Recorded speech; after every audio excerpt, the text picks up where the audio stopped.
চলো আমরা আগের দিনে যে বোর্ড থিওরি ডেরিভেশনটাকে করেছিলাম সেটা কিছুটা আনকনভেনশনাল ওয়েতে। এবারে আমি বলেছিলাম যে আনকনভেনশনাল অ্যাপ্রোচটা তুমি স্ট্যান্ডার্ড টেক্সট বইয়ে পাবেন এবং ওই রকম করে তুমি যদি পরীক্ষায় করতে চাও তাহলে ব্যাপারটা কতটা অ্যাপ্রিসিয়েটেড হবে সেটা আমি নিশ্চিত নই। অ্যাকচুয়ালি কনভেনশনালি যেরকমভাবে বইয়ে করে দেওয়া থাকে আমি সেই রকমভাবে বোর্ড থিওরি ডেরিভেশনটা জাস্ট করে দিচ্ছি, সেটা তোমাদের পরীক্ষা পারপাসে অনেক সুবিধাজনক হবে। তো আমরা আজকে যে পাঠটা করবো সেটা বেসিক্যালি যেটা কনভেনশনাল ওয়েতে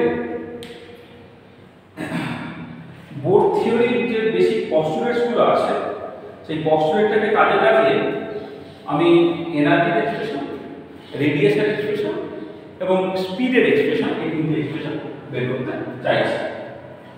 তো শুরুটা করি এইরকম ভাবে যে বোর্ড থিওরিতে অ্যাপ্লিকেবল কার জন্য?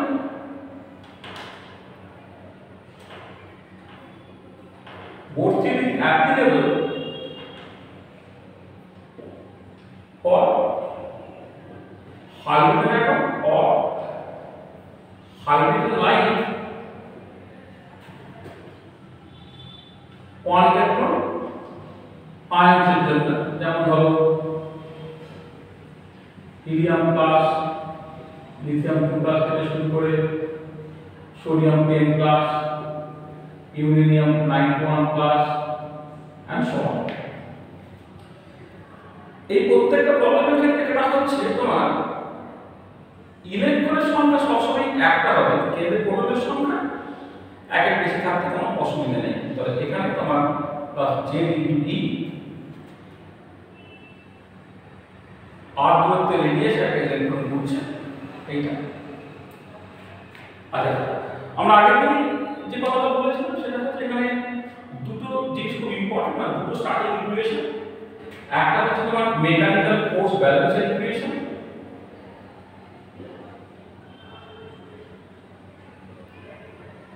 মেকানিক্যাল ফোর্স ব্যালেন্স কি বলছে না সেন্ট্রিফিউগাল ফোর্স mv²r, যেটাকে আমি অনেক সময় বলছিলাম reaction of the centripetal force, সেটাকে তুমি এসআই ইউনিটে করো তাহলে সেটা কুলম্বিক অ্যাট্রাকটিভ ফোর্স Ze²4πε0 r² এর সঙ্গে সমান হবে। এইটা হবে তোমার ইকুয়েশন 1।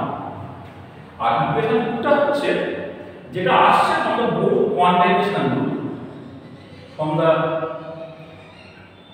বোর্ডস কোয়ান্টাইজেশন রুল, যেটাকে তুমি বলতে পারো postulate 1 of Bohr theory of Bohr's model. সেখানে কি বলা হচ্ছে যে বোর্ডস কোয়ান্টাইজেশন রুল আমি আগের দিন তো অন্যরকম ভাবে করেছিলাম, এখন অ্যাডিশনাল আমি জিনিসটা জানি, সেটা হচ্ছে অ্যাঙ্গুলার মোমেন্টাম mvr, সেটা হচ্ছে n h/2π। তার পস্টুলেট 1টা কি বলে, নিউক্লিয়াসকে কেন্দ্র করে কতগুলো নির্দিষ্ট ব্যাসার্ধের বৃত্তাকার কক্ষপথে ইলেকট্রনটা ঘুরছে, যেখানে ঘুরলে তার অ্যাঙ্গুলার মোমেন্টামটা h/2π এর ইন্টিগ্রাল মাল্টিপল হবে, যেখানে তোমার n এর অ্যালাউড ভ্যালুস গুলো হচ্ছে 1 2 3 4 ডট ডট ডট। তাহলে আমার কাছে দুটো ইকুয়েশন আছে, সেই দুটো ইকুয়েশন থেকে আমি রেডিয়েশন ইকুয়েশন বের করতে চাইছি, স্পিডের ইকুয়েশন বের করতে চাইছি এবং এনার্জি ইকুয়েশন বের করতে চাইছি। এই একটা যে শর্ট ভিডিও, এইটুকুই আমরা আজকে যে জিনিসটা করতে চাইছি। আচ্ছা দেখো, ফ্রম ইকুয়েশন 1 তুমি কি পাচ্ছ? ফ্রম ইকুয়েশন 1 r এবং r² কেটে গেলে এখান থেকে তুমি একটা r এর এক্সপ্রেশন বের করে ফেলতে পারো। r টা এদিকে চলে গেল, z²/4π ε0 একটা r কেটে চলে গেছে কিন্তু mv², এইটা এটা তুমি পেলে ইকুয়েশন 1 থেকে। আর এবার ইকুয়েশন 2 থেকে তুমি এক কাজ করো, তুমি এই v² এর জায়গায় এইখান থেকে যে v এর এক্সপ্রেশন পাচ্ছ সেটাকে বসিয়ে দাও। তাহলে দেখো এটা আমি বললাম যে z²/4π ε0 যেমন আছে m রাখলাম, আর থিটা এখান থেকে তুমি পাচ্ছ কত nh/2π mr তার স্কয়ার। মানে এখান থেকে থিটাকে জাস্ট এটা হচ্ছে n by 2 pi m r এটা।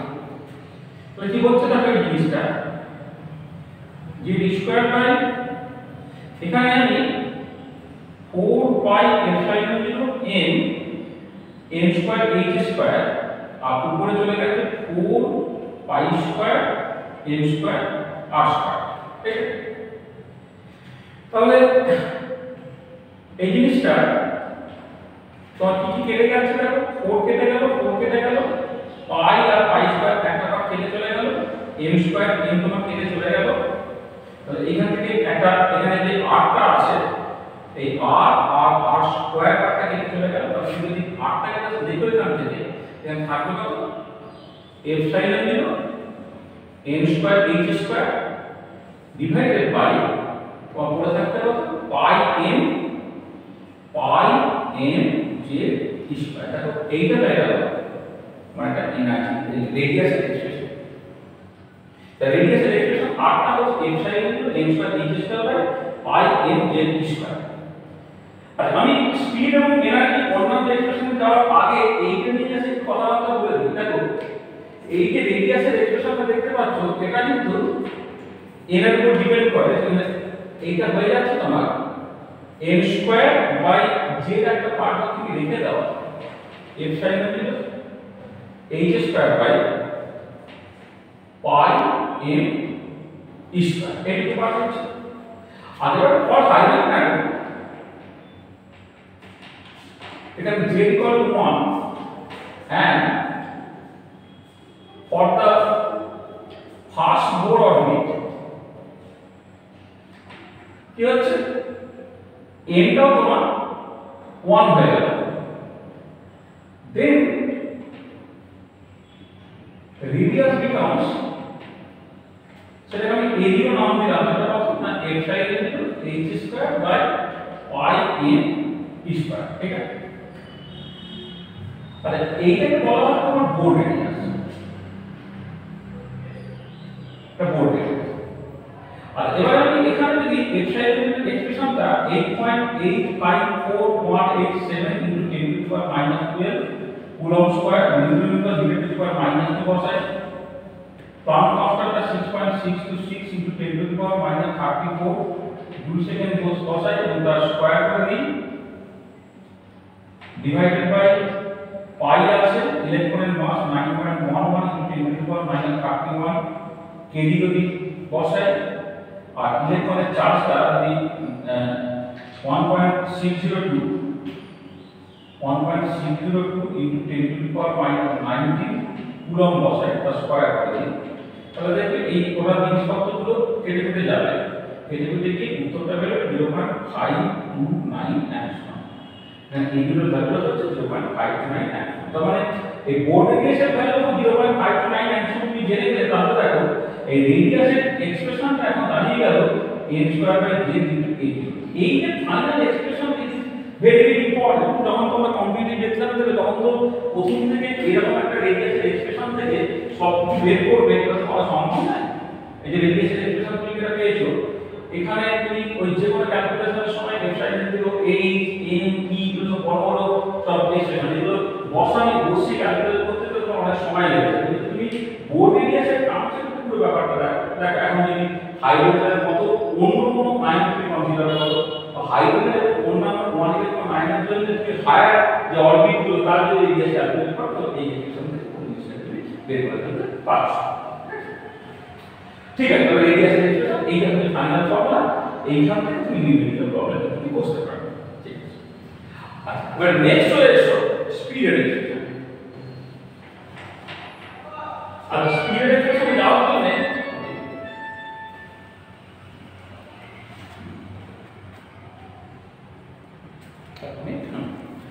স্পিডের এক্সপ্রেশনে যাওয়ার জন্য তোমাকে যেটা করতে হবে যে এই যে কুলম্ব ইকুয়েশন আছে সেখান থেকে ভিটাকে বের করে নাও। দেখো from equation 2 velocity তুমি কি পাচ্ছ velocity মানে স্পিড সেটা কত হচ্ছে n8 by twice pi n into r। এবারে n8 by 2 pi n r টা আমি এখান থেকে বসিয়ে দিলাম সেটা কত হচ্ছে n square epsilon 0 h square by pi n z square.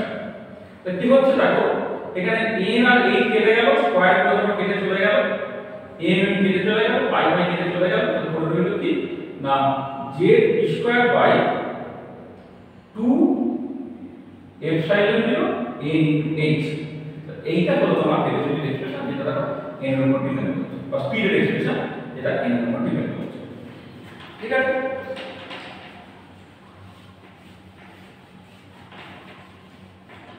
আচ্ছা এবারে এই স্পিডের এক্সপ্রেশনটা একটু খেয়াল করে দেখ। আমি একটা ভি মানে সরি এইভাবে for hydrogen atom and for the first Bohr orbit তুমি কি করছো, z এর জায়গায় 1 আর n এর জায়গায় 1 বসিয়ে দাও, তখন v1 টা বেরিয়ে গেল e square by 2 epsilon 0 into h। আর তাহলে v1 বাই c যদি তুমি করো তাহলে e square by 2 epsilon 0 c into h হলো। এইটা বেসিক্যালি আলফা, এটা বলা হয় fine structure constant. This is the fine structure constant. এই fine structure constant টা তার ভ্যালুটা 1/137 এর কাছাকাছি। এই fine structure constant এই ভ্যালুটা তুমি জানো, তাহলে এই এক্সপ্রেশন খেয়াল করে দেখো যে কোনো স্পিডের এক্সপ্রেশনটা তুমি লিখতে পারবে z/n আলফা ইনটু c এইরকম, মানে v1 টা হচ্ছে তোমার basically e square by 2 epsilon 0 h, সেটা কি হয়ে যাবে আলফা ইনটু c হয়ে যাবে। তাহলে z আর n টাকে বাদ দিয়ে e square by 2 epsilon 0 h টাকে তুমি c ইনটু আলফা করে দেবে, তাহলে দেখো স্পিডের এক্সপ্রেশনটা পেয়ে গেলে z/n আলফা ইনটু c। তাহলে ফাইন স্ট্রাকচার কনস্ট্যান্ট তার অ্যাপ্রক্সিমেট ধরে 1.137, সেটা হচ্ছে স্পিড অফ লাইট, সেটা তোমার জানা আছে, তার ভ্যালু হচ্ছে 3 মিটার পার সেকেন্ড। তাহলে দেখো যখন স্পিডের কোনো এক্সপ্রেশন তুমি বের করতে চাই, এইখান থেকে তুমি স্পিডটাকে বের করে দিতে পারবে। মানে হাইড্রোজেন অ্যাটম বলে হাইড্রোজেন অ্যাটমের n = 1 এর গুণাঙ্কের যে ইলেকট্রন তার স্পিডটা লাইটের স্পিডের 137/1 অ্যাপ্রক্সিমেটলি। আর হাইড্রোজেন অ্যাটমের জন্য অন্যান্য অরবিটাল যে ইলেকট্রনটা ঘুরছে তার সাথে স্পিড দিয়ে ক্যালকুলেট করতে চাও, হাইড্রোজেন অ্যাটম ছাড়া হাইড্রোজেন লাইক অন্যান্য আয়নের ক্ষেত্রে তুমি যদি স্পিডের এক্সপ্রেশনটা স্পিডটাকে বের করতে পারো, তাহলে this is the final formula. এইখানে দেখো যা z আর n কে বসিয়ে দাও, আলফা তুমি 1/137 জানো, স্পিড অফ লাইট বসিয়ে দাও, তাহলে কিন্তু বেরিয়ে যাবে, পেয়ে যাবে। তাহলে স্পিডের এক্সপ্রেশনটা তোমার বেরিয়ে যাবে। আর ফাইনালি আমি যেটা করব সেটা হচ্ছে যে এনার্জি এক্সপ্রেশনটা বের করা।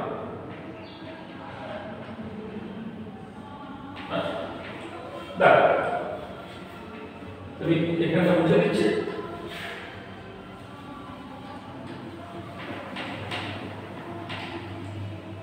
আচ্ছা এনার্জি টোটাল এনার্জি তুমি ক্যালকুলেট করো, টোটাল এনার্জি এটা সেটা কাইনেটিক এনার্জি বা পোটেনশিয়াল এনার্জি। কাইনেটিক এনার্জিটা হাফ m v স্কয়ার, আর পোটেনশিয়াল এনার্জি কত হয় না -z স্কয়ার বাই 4/ε0 r হয়। আচ্ছা এবারে যে ইকুয়েশন 1 টা যেটা মুছে দিয়েছিলাম সেখানে কি ছিল মেমোরাইজ করো, m v square by r, সেটা ছিল হচ্ছে z square by 4/ε0 r square. তাহলে m v স্কয়ারটা কত হয়ে যাচ্ছে, এই একটা r বাদ চলে গেল, হাফ m v স্কয়ার যদি তুমি করো এখানে একটা হাফ গুণ হয়ে গেল, তার মানে এটা হয়ে যাচ্ছে z স্কয়ার বাই 8/ε0 r, আর এটা minus z square by 4/ε0 r। তাহলে এখান থেকে তুমি পাচ্ছো minus z square by 8/ε0 r, এটা হচ্ছে এনার্জি এক্সপ্রেশন। এবারে এই এনার্জিটা যেহেতু মানে এই rটা যেহেতু প্রিন্সিপাল কোয়ান্টাম নাম্বার n এর উপর ডিপেন্ড করে, তাহলে energy principal quantum number n এর উপর ডিপেন্ড করবে। তাহলে আমি কি করব মাইনাস z স্কয়ার বাই 8/ε0, আর n এর জায়গায় তুমি ভ্যালুটাকে বসিয়ে দাও n square epsilon 0 h square, এই যে রেডিয়াসের এক্সপ্রেশনটা রিভার্স, এটা পাই z m স্কয়ার। তাহলে পাই পাই যখন কেটে চলে গেল কি বেরোচ্ছে minus m z square into 4/8 epsilon 0 square n square h square. এইটা হচ্ছে তোমার এনার্জি এক্সপ্রেশন। তো এনার্জি কোয়ান্টিটি এক্সপ্রেশন তুমি পেয়ে গেছো। তো দেখো আমি কি বললাম রেডিয়াসের এক্সপ্রেশন, স্পিডের এক্সপ্রেশন এবং এনার্জি এক্সপ্রেশন পেয়ে গেছি।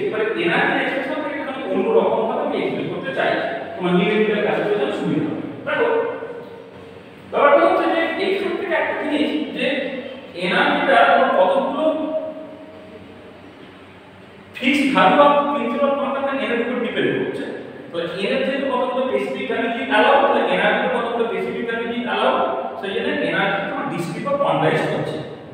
আর এবারে আমি যে কোনো দুটো লেভেলের মধ্যে এনার্জি গ্যাপটাকে ক্যালকুলেট করে দিচ্ছি। তাহলে spacing between two energy levels delta E কি করছে না n1 থেকে n2 এই দুটো লেভেলের মধ্যে এনার্জি গ্যাপটা n1 থেকে n2 তে এনার্জি গ্যাপ, n2 থেকে n1 একই এনার্জি গ্যাপ, সেটাকে আমি ক্যালকুলেট করছি। যেটা basically e n2 e n1। তাহলে এই এক্সপ্রেশনগুলো বসিয়ে দিলে কি দাঁড়াচ্ছে m z square to the power 4 by 8 epsilon 0 square h square, এটা হয়ে গেল কত 1 by n1 square minus 1 by n2 square. এইটা হচ্ছে তোমার এনার্জি মানে দুটো লেভেল n1 লেভেল এবং n2 লেভেল তাদের মধ্যে এনার্জি গ্যাপটা হচ্ছে তোমার এই। আচ্ছা এবারে এখান থেকে একটা জিনিস খেয়াল করো যে ফর হাইড্রোজেন অ্যাটম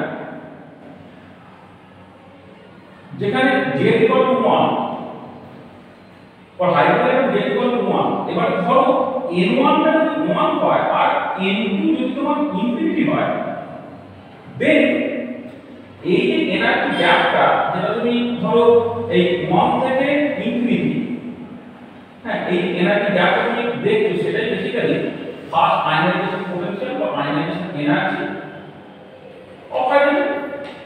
তাহলে হাইড্রোজেনের ফার্স্ট আয়নাইজেশন এনার্জিটা কি? হাইড্রোজেনের ক্ষেত্রে কারণ সেটা ইলেকট্রনটা n = 1 এ আছে, সেখান থেকে ইলেকট্রনটাকে তুমি ইনফিনিটিতে পাঠিয়ে দিচ্ছ, অর্থাৎ নিউক্লিয়াসের যে অ্যাট্রাকশন সেই অ্যাট্রাকশন ফিল্ডটাকে অতিক্রম করে তুমি ইনফিনিটিতে পাঠিয়ে দিচ্ছ, তারপরে যে এনার্জিটা বুঝে যাচ্ছে সেটাই বেসিক্যালি তোমার আয়নাইজেশন এনার্জি। তাহলে দেখো এই এক্সপ্রেশনে তুমি n1 এর জায়গায় 1 এবং n2 এর জায়গায় ইনফিনিটি বসাচ্ছ, z এর জায়গায় 1 বসাচ্ছ, তাহলে আয়নাইজেশন এনার্জি মানে first ionization energy for the hydrogen atom তার এক্সপ্রেশনটা কি বের হচ্ছে m⁴ by 8 epsilon 0 square into h square. আর এবারে এইটা যদি তুমি বসিয়ে দাও m এর ভ্যালু, e এর ভ্যালু, এপসাইলন 0 এবং h এর ভ্যালু, এইটা বেরোবে তোমার এই ধরো 13.6 আমি ইলেকট্রন ভোল্টটা একবারে করে দিচ্ছি। মানে মাস অফ দ্য ইলেকট্রন তুমি জানো, ইলেকট্রনের চার্জ জানো, absolute permittivity of the vacuum তার ভ্যালু জানো, কনসেন্ট্রেটেড ভ্যালু তুমি বসিয়ে দাও, উত্তরটা প্রথমে তোমার ঝুলে বেরোবে। আর 1.602 into 10 two the power -19 joule, সেটা তোমার 1 ইলেকট্রন ভোল্টটা, সেটা আমরা যখন ইউনিটাইজেশন করি একটু ভালো করে বলেছি যে এই এনার্জিটা তুমি ইলেকট্রন ভোল্টে কনভার্ট করো, সেটা হলো 13.6 ইলেকট্রন ভোল্ট। এবার এই যে 13.6 ইলেকট্রন ভোল্ট হয়ে যায়, তাহলে কতগুলো জিনিস তুমি অটোমেটিক্যালি পেয়ে যাবে। দেখো এই যে এনার্জির এক্সপ্রেশনটা, এনার্জির এক্সপ্রেশনে একটা মাইনাস আছে, একটা z² n² আছে, বাকি যে পার্টটা আছে m⁴ by 8 epsilon 0 square h square, এটা বেসিক্যালি এটা ইনটু 13.6 ইলেকট্রন ভোল্ট। এটা তাহলে যখন হাইড্রোজেন অ্যাটম বা হাইড্রোজেন 1 ইলেকট্রন আয়নের জন্য তুমি এনার্জির এক্সপ্রেশন বের করতে চাইলে দেখো সবসময় এই ফর্মুলাটা ব্যবহার করা দরকার, -z² n² 13.6 ইলেকট্রন ভোল্ট। তাহলে তোমার এই কনস্ট্যান্ট যে ক্যালকুলেশন তোমাকে বারবার করে করতে হচ্ছে, ঠিক আছে? তাহলে কি হলো দেখো, আর এর সঙ্গে সাথে আরো অনেক জিনিস আমরা পরে ভাববো যে দুটো লেভেলের মধ্যে যখন এনার্জি গ্যাপ তুমি ক্যালকুলেট করতে চাইবে, মানে n1 থেকে n2 লেভেলের মধ্যে যে এনার্জি গ্যাপটা এইটা, সেটা এইখান থেকে এই z² জাস্ট তুমি লিখে দাও, লিখে দেওয়ার পরে যেটা পড়ে থাকবে into 13.6 electron volt into 1 by n1 square minus 1 by n2 square. হ্যাঁ, এটা দুটো লেভেলের মধ্যে এনার্জি গ্যাপের এক্সপ্রেশন পেয়ে যেতে পারছো। তাহলে আমি বললাম না, তাহলে আমরা আগের দিনের ক্লাসের সঙ্গে এই ক্লাসটাকে তুমি পরিপূরক হিসেবে ভাবো। আগের দিনের ক্লাসে আমরা প্রথমে অ্যাঙ্গুলার মোমেন্টামটাকে জাস্ট n × h/2 না ধরে আমি যেটা ক্যালকুলেট করেছিলাম সেটা হচ্ছে যে অ্যাঙ্গুলার মোমেন্টামটা কনস্ট্যান্ট ছিল, তারপরে আমি সিস্টেমেটিক্যালি আস্তে আস্তে এগিয়েছিলাম, এগিয়ে দিনের শেষে যেটা পেয়েছিলাম যে mvr, সেটা কেটা হচ্ছে n × m আর এটা হচ্ছে h/2 হচ্ছে, অর্থাৎ বোস কোয়ান্টাইজেশন রুলটা হচ্ছে ক্লাসের শেষে এস্টাবলিশ হয়েছিল। আজকে আমরা ওই একটা পরিপূরক বা কমপ্লিমেন্টারি ক্লাসের কথা বললাম, যেখানে আমরা একদম শুরুতেই ধরে দিলাম বোর কোয়ান্টাইজেশন রুলটা, যেখানে অ্যাঙ্গুলার মোমেন্টাম হচ্ছে n/2π আর মেকানিক্যাল ফোর্স ব্যালেন্সের জন্য mv² by r z² by 4π epsilon 0 r² আছে। এই দুটো ইকুয়েশনের উপর বেস করে রেডিয়াস, স্পিড এবং এনার্জি এক্সপ্রেশনগুলো আমরা বের করে ফেলতে পারবো। এবং রেডিয়াস, স্পিড এবং এনার্জির এক্সপ্রেশন যেগুলো আমি বের করেছি সেইগুলো অ্যাকচুয়ালি আমি যেটা করেছি সেটা হচ্ছে যে কনস্ট্যান্টগুলো, ধরো মানে যে কনস্ট্যান্টগুলো এখানে অ্যাকচুয়ালি খুব ব্যবহৃত হচ্ছে সেটা হচ্ছে মাস অফ দ্য ইলেকট্রন তোমার ব্যবহৃত হচ্ছে, যেটা ভ্যালু হচ্ছে স্ট্যান্ডার্ড 9.11 × 10⁻31 কেজি। ধরো দেখো এটা খেয়াল করো, আমরা কিন্তু সমস্ত কিছু ক্যালকুলেশন এসআই করার চেষ্টা করছি। আর ইলেকট্রনের চার্জ 1.602 × 10⁻19 কুলম্ব, আর speed of light 3 × 10⁸ metre per second, Planck কনস্ট্যান্টের value 6.626 × 10⁻34 joule second, absolute permittivity of the vacuum তার ভ্যালু হচ্ছে 8.854187 × 10⁻12 কুলম্ব স্কয়ার, নিউটন ইনভার্স, ×10⁻²। হ্যাঁ, তো এই টাইপের কিছু কনস্ট্যান্ট ভ্যালু আমাদের সব ক্যালকুলেশনে লাগছে, কনস্ট্যান্ট ভ্যালুগুলো বসিয়ে দিয়ে ফাইনাল এক্সপ্রেশনটা। তো রেডিয়াসকে আমি n square by z a0 লিখে ফেললাম, স্পিড অফ মানে নিউক্লিয়াসকে কেন্দ্র করে ইলেকট্রন যেটা ঘুরছে তার যে স্পিডের এক্সপ্রেশনটাকে তুমি জাস্ট ওই যেটাকে ফাইন স্ট্রাকচার কনস্ট্যান্ট হিসেবে তুমি লিখে ফেলতে পারলে। আর এনার্জি এক্সপ্রেশনটা দেখো, এই যে আয়নাইজেশন এনার্জি অফ হাইড্রোজেন তার ভ্যালু তুমি বের করে ফেললে, এটা 13.6 ইলেকট্রন বল, এখানে energy expression -n square by n square 13.6 electron এরকম হবে। আর দুটো লেভেলের এনার্জি ক্যালকুলেশন এক্সপ্রেশনগুলো মানে ক্যালকুলেশনের সুবিধার জন্য তুমি একটা শর্ট এক্সপ্রেশন বের করে ফেলতে পারো।